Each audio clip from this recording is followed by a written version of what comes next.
Saya ialah Muhammad bin Kuang,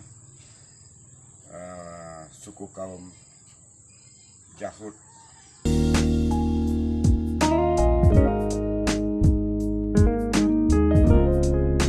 Jahud ni ada di sekitar daerah Tebeloh dan Jerantut, lebih kurang 12 kampung. Itulah yang ada Jahud.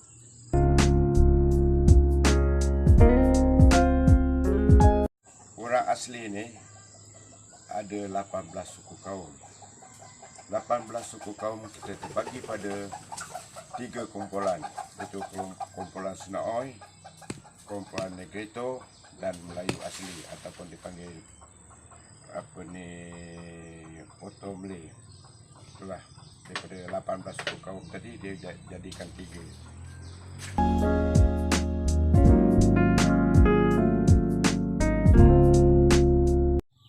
Kumpulan tadi itu kita 18 suku kaum kita bagi ke 3 kumpulan.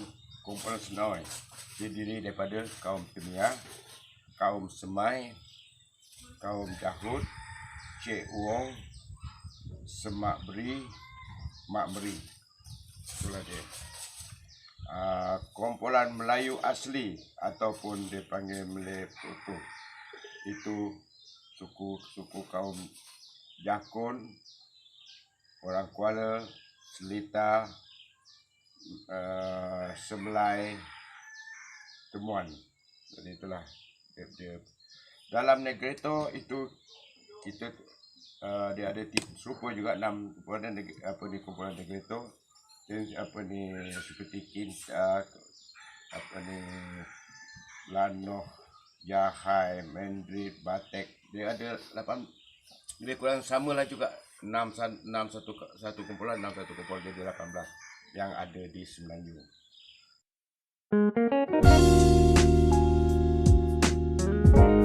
Okey, Jahud. Perkataan Jahud ni bila zaman penjajah dia bertaja. Kan dia orang dulu masuk kampung ke kampung, bila dia sampai kat giliran Jahud ni dia tanya, orang ni serta orang asli suku kaum apa? Jadi orang zaman dulu mana dia tahu. Jadi dia kata tak tahu. Jadi orang apa dalam bahasa Jahud? Orang Jah. Oh tu. Lepas tu bila tanya lagi hurt tak hurt. Bila tanya lagi hurt. Jadi hurt tu sebenarnya tidak. Tak nak jawab, tak nak apa itu ni. Jadi orang putih tertulis saja macam tu. Dia tadi dengan perkataan Jahud. Tidak tu sebenarnya Jahud. Dan itulah sampailah ke hari ini orang panggil kaum Jahud.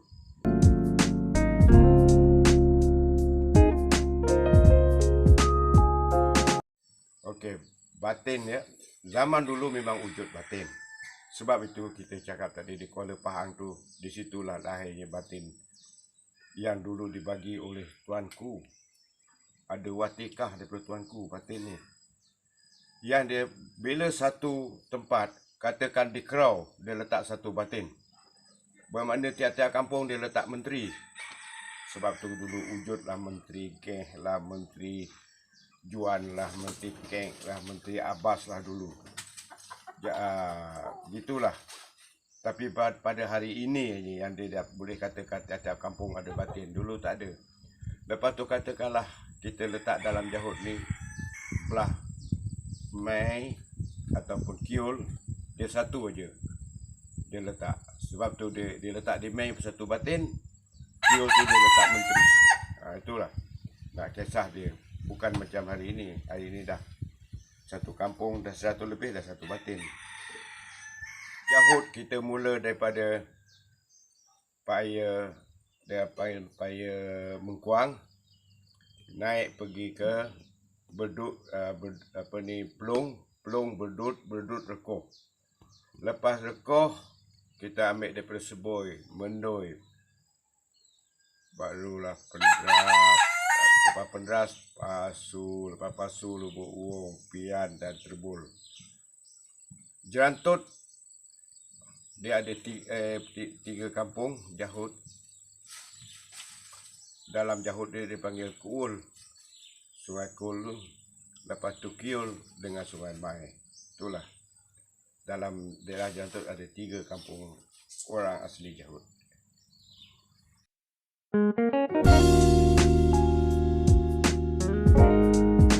Berkait rapat, memang berkait rapat. Sebab tu belah-belah Jelai dia ada lantik satu orang memegang raja, Raja Tom, Raja Tupai, sehinggalah ke Raja Kecut. Jadi itu di bawah Sultan melantik. Dan batin-batin yang dia kata tadi, macam saya sebut tadi di Mai, Panjang Kerau, dia dilantik oleh tuanku dengan watikah.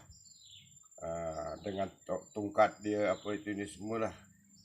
Pelantikan dia bukan macam sekarang daripada menteri dia dulu tu. Ura-ura. Sekarang tuanku pun ambil alih, bahawa batin ialah di bawah kuasa tuanku.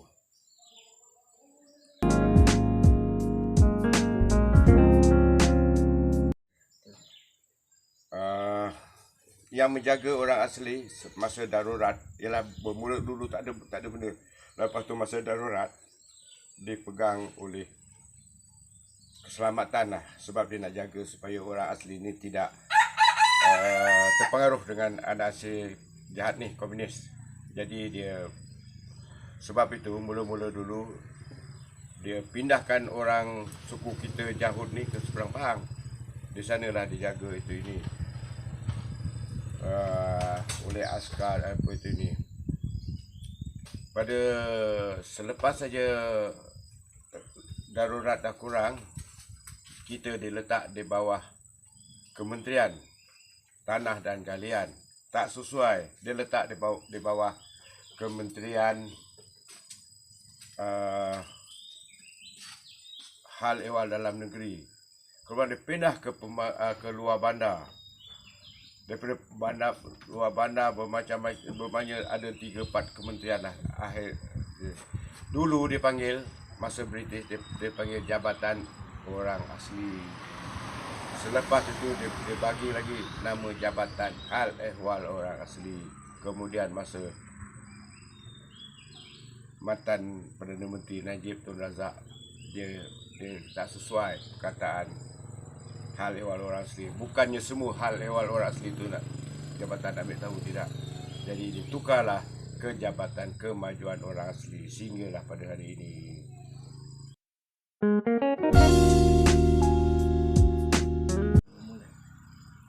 Okey.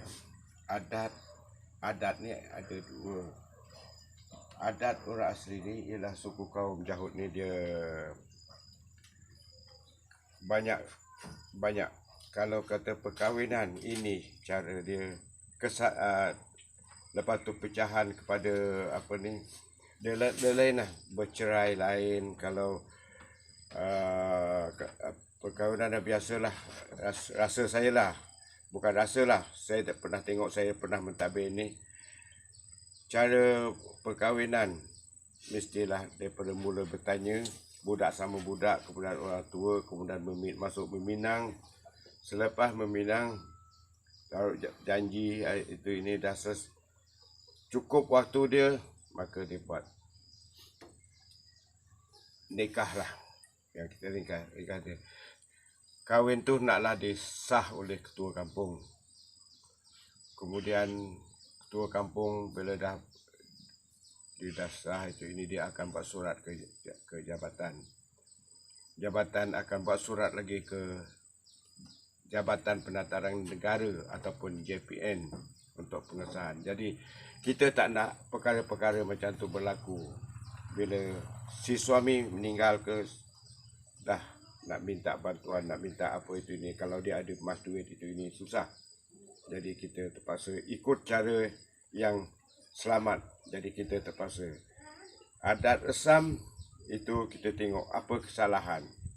Kalau katakanlah bercerai-berai disebab apa, kita kena, di situ kita kena cari.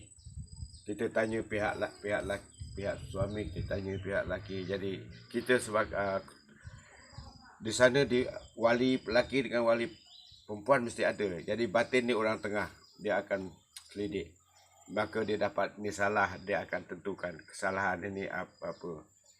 Dalam kesalahan yang paling besar dalam jahud ialah mengambil bini orang.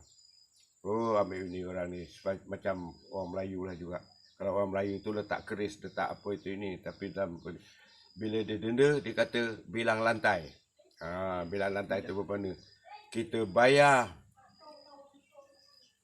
kita membayar tu sampai nyawa kita tak ada, kita masih lagi berhutang dengan suami dia. Itulah dalam jahud. Macam kesalahan lain itu biasalah, macam silap-silap budak itu ini itu kita adalah, tapi taklah mahal begitu. Jadi dalam begitu juga dengan kematian. Cara kematian daripada kalau orang tu meninggal, contoh dia rumah dia tu semua orang datang ke rumah dia, mana yang ada ulu-ulu lah letak kat dada dia. Bukan tujuan dia kita buat macam tu, macam kita membantu keluarga dia. Zaman dulu bila ada orang meninggal, nak ambil kain, nak beli kain kapan, sebab dalam jahud dia mesti kapan, kain putih, tak boleh kain lain. Sebab dalam cerita dia, bila kita dengan kain putih dia sempurna, dia tak ada kerja kat sana. Tapi kalau kain berwarna itu ni, tak ada kerja lain. Dia kerja membasuh setiap hari, basuh kain. Dia nak jadikan kain tu putih. Jadi cerita orang tua lah, pasal dia orang ada pengalaman yang apa tu ni, dari segi kematian. Kemudian bila dah siap itu ini tu, orang pergi gali lubang itu ini. Bila dah ke bumi, bila dah ke bumi tu dia tengok. Kalau lelaki 6 hari mesti bagi kenduri. Perempuan 7 hari. Kerana perempuan tu dalam jahud ni dia kata kerja dia lebih banyak, perhiasan banyak, alat-alat dia kena bawa. Jadi dia bersiap lama, sebab dia terlebih daripada lelaki.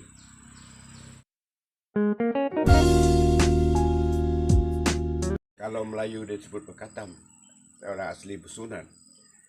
Ini pun satu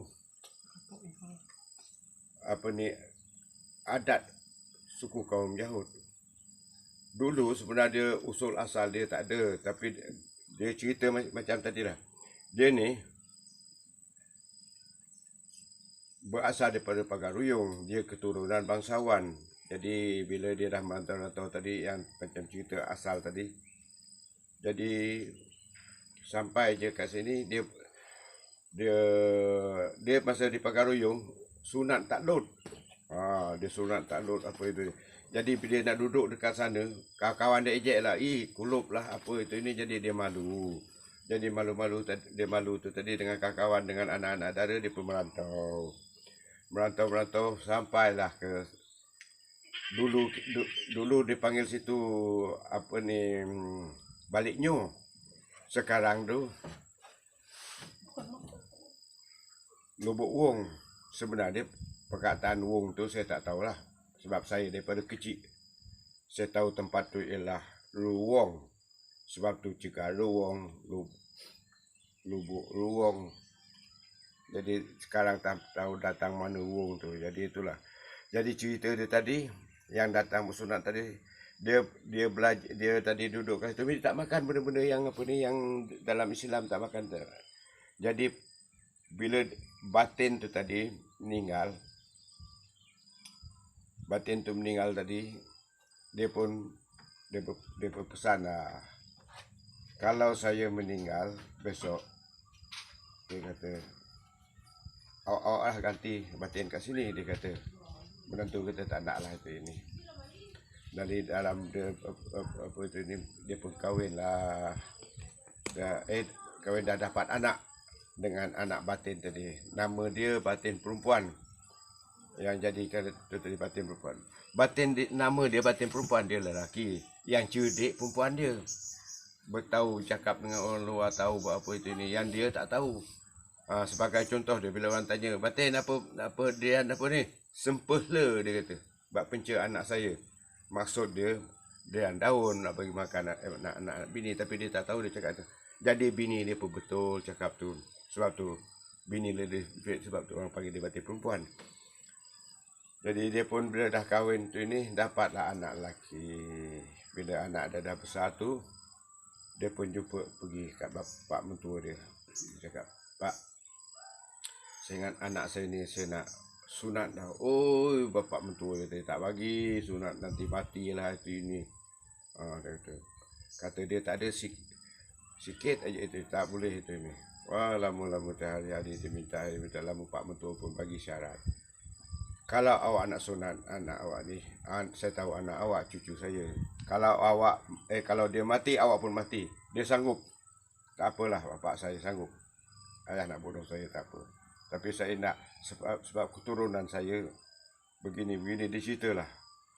Sebab dia kata dia bangsawan, sebab tu dia tahu dia tu keturunan raja. Dia pun buat. Bila buat tadi dia minta lah itu ini dengan pakai baju, pakai tanjak pun. Sebab tu pada hari ini dia tengoklah kalau budak pergi bersunat tu, tengok dengan pakaian dengan macam raja. Jadi itulah hinggalah hari ini dia amal. Itulah cerita dia.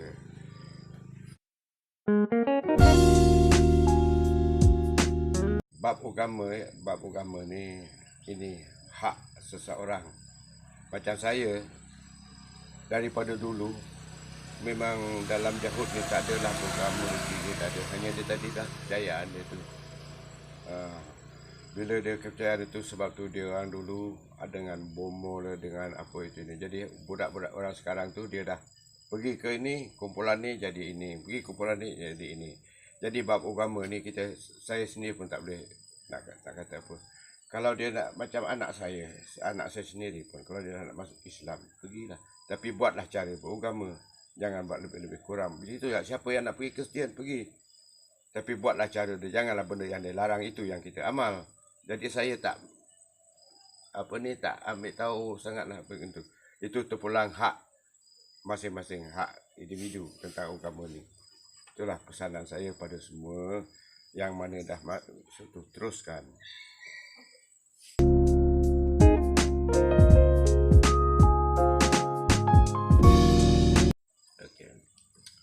Bab ekonomi. Bab ekonomi ni memang pada masyarakat Jahud pada hari ini adalah perubahan sikit. Kalau dulu dia betul-betul 100% mengharap kepada hasil hutan, pada hari ini dia orang dia ada kesedaran, sebab tu dia orang ada tanam getah dan sawit. Dengan itu saya pihak orang kampung mintalah pada kerajaan, bagilah kelonggaran pada kaum kita orang Jahud ni yang masih jauh ketinggalan. Bukannya minta apa itu ini, minta kawasan tu diperbesarkan bagi, sebab makin hari makin ramai, sedangkan tanah yang ada sekarang kera. Jadi nak ekonomi ni mesti ada tanah. Kalau tak ada tanah, kita punca dia daripada tanah. Jadi nak harap ke sumber hutan dulu banyak. Sumber hutan, cari rotan, cari dama. Tapi hari ini kalau nak cari dama, kalau pergi bila petang baru nak dapat sambung pun payah. Jadi itulah di segi ekonomi yang ada budak-budak yang dah belajar, dah ada itu ini, adalah yang ada tahu mencari rezeki, pergi ke bandar, bekerja apa-apa sajalah yang kerja boleh dia buat, kilang ke mengapa itu ni.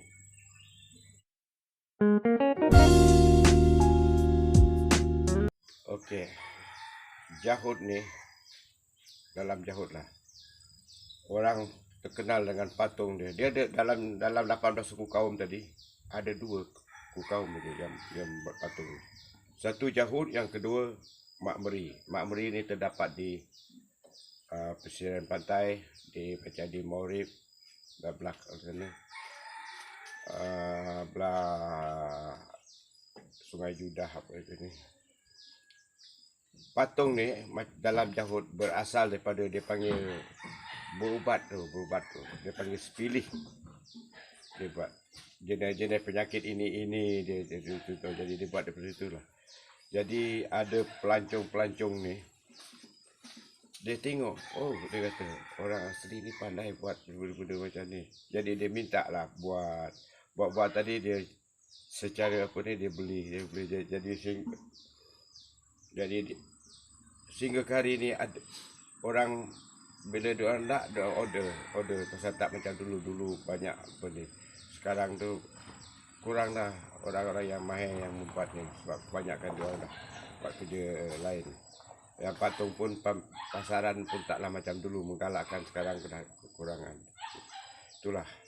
Jadi saya harap patung ni jangan bila dah berkurangan orang ambil itu dihentikan. Teruskan saja supaya mana tahu satu hari nanti pasal kita ni pelancong kurang. Kalau dia yang minat dengan keratangan ni lah pelancong.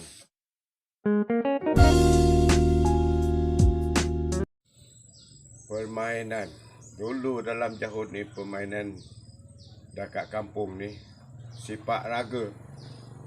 Sepak tu lah yang bulat tu, yang macam mana kita tengok dekat kita sampai tikat-tikat tu. Itulah tu. Dia main duduk 5-6 orang keliling, sepak bagi orang ni bagi orang ni. Itulah. Bila petang-petang karang, itulah untuk pemuda-pemuda. Kalau musim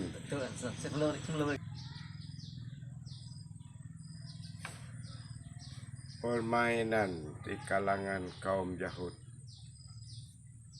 sepak raga, gasing yang selalu kita jumpa zaman itu. Bila waktu petang dah main sepak raga. Kalau tempat halaman yang luas, ada yang sebelah main gasing. Gasing ni ada musim padi. Apa ni diorang kata tu, padi dia nak berisi tu ini supaya padi tu bernas. Sebab tu dia main gasing. Yang sepak raga ni itu kebanyakan apa ni dia main hari-hari lah. Jadi itulah pemain yang ada pada masyarakat Jahut masa itulah. Masa ini selain daripada itu main takraw, main bola tampar. Jadi bermacam-macam ada. Dulu 2-3 permainan aja yang sentiasa lah yang main oleh masyarakat Jahut ni.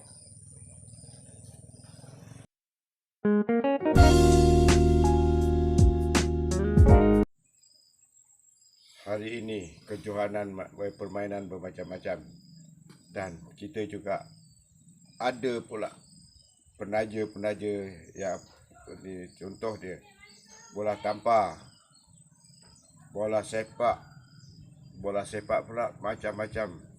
Ada yang main tendangan penalti lelaki perempuan,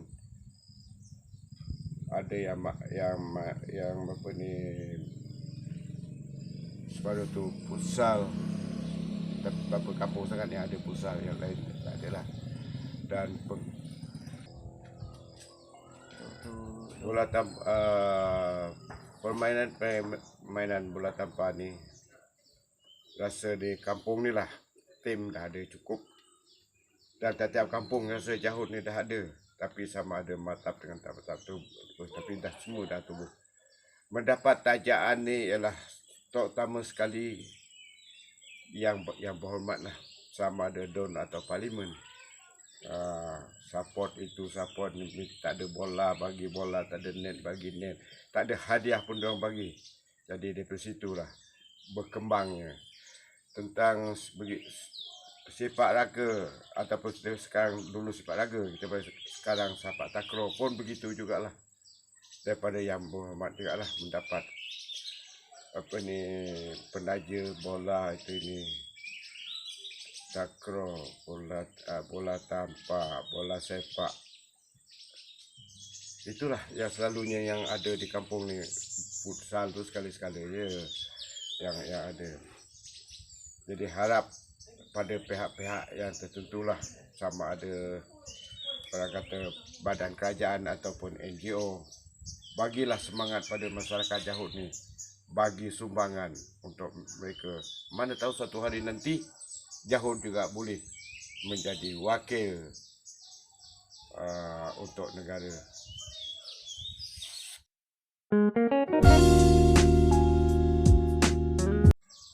Kepada yang mendengar, yang menengok